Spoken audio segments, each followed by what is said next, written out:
have to bow down a little bit to what it was there for.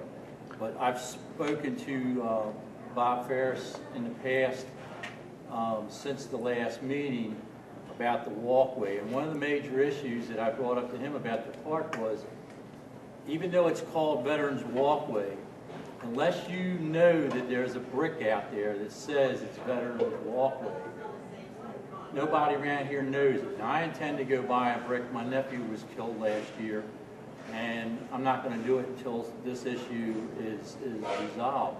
My suggestion to Bob was that if we can come up with some kind of a small sign, perhaps close to the sidewalk in the mulch or underneath the original sign, is to acknowledge that it is Veterans Walkway, because anybody that doesn't know that that brick is there, there is no way of knowing that that is Veterans Walkway.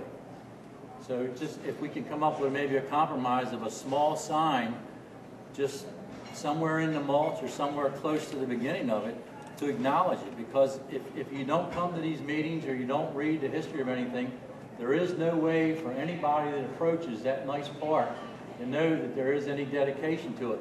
And if you did have the sign, there may be more residents that have family and stuff that did serve and or active or deceased or whatever, then they might possibly be willing to buy some more bricks. But there is no way of knowing that that's Veterans Walkway as it stands right now. Thank you. Thank you, Larry. Go ahead. Can I make some comment? Sure. Yeah, come up.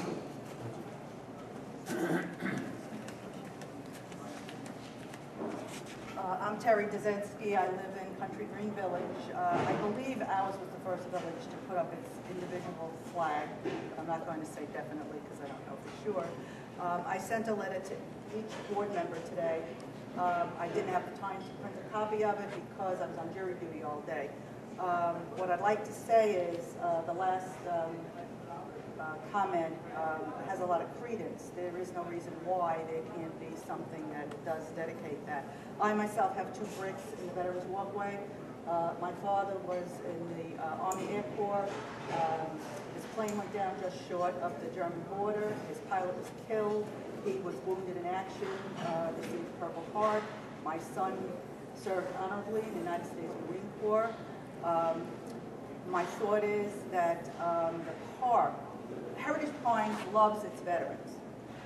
We have services, Memorial Day, Labor Day, anytime anybody wants to do anything, I don't think they would ever be denied to do something veterans. I've had the privilege of being up here twice on November 10th when we were having a Marine Ball, seeing everybody, you know, that served, which was just heartwarming.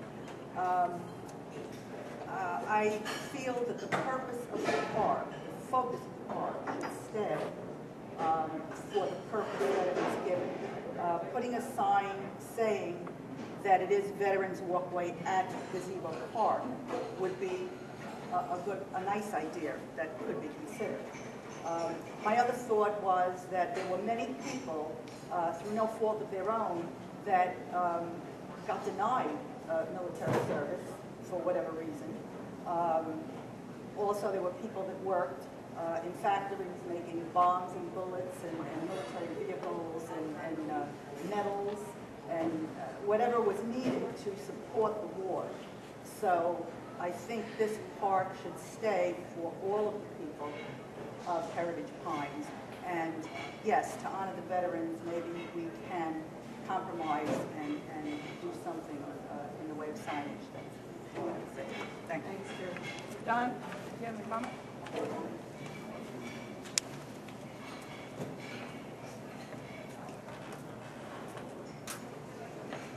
John Goldberg from Pines Glen Village. Number one, I don't see how changing the name to Veterans Gazebo Park changes the purpose of the park at all.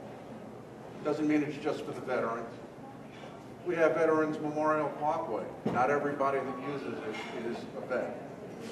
So I see absolutely no reason that we should not honor our vets by calling it Veterans Gazebo Park. Plain and simple. Thank you. I'd like to remind everybody that our secretary, Bob Ferris, and I, this past month, went back and reviewed board minutes. And Bob was kind enough to put a video, YouTube video, of the meeting, I believe it was September 2008, Bob? Mm-hmm. And I had asked the board to establish a policy on memorials. And Sue referred to Cecilia's memorial over on 12. There was another one over behind number 9T and another one on the bridge on 5. In the communities I've run in the past, this can get out of hand. So the board agreed, and what the board came up with is there's two ways to memorialize people here. That's at the gazebo park with a brick, or with the tree fund, which I bought one for my mother and father.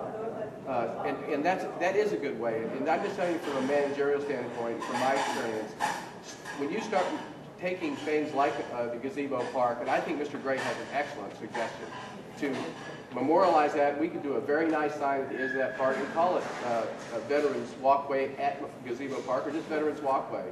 But like Linda said, 212 people have put bricks in there for other things than memorializing veterans. I'm a Vietnam veteran, so I'm very sensitive to this issue.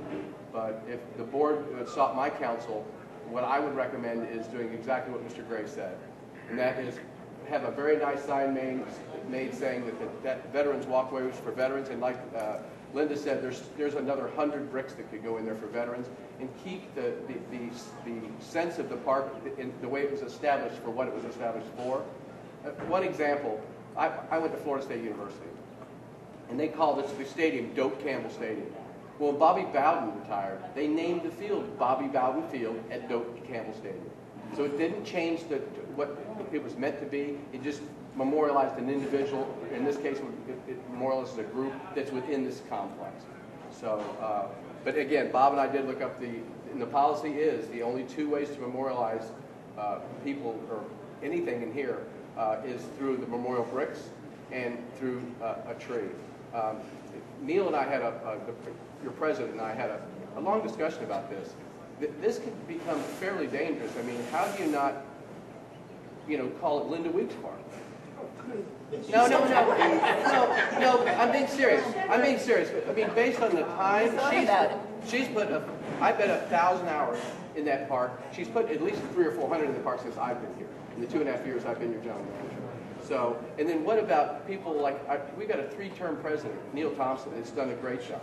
There's other people in this community that have volunteered, past presidents like EJ and Beth. I mean, what do you do for them? So this sets a dangerous precedent. So, I mean, these people volunteer their own time and do a wonderful job and do great things for our community, but they're not asking for anything in return. They're just asking to leave it better than they did when they started. So, again, my recommendation is we keep the policy intact. We don't start changing names of anything.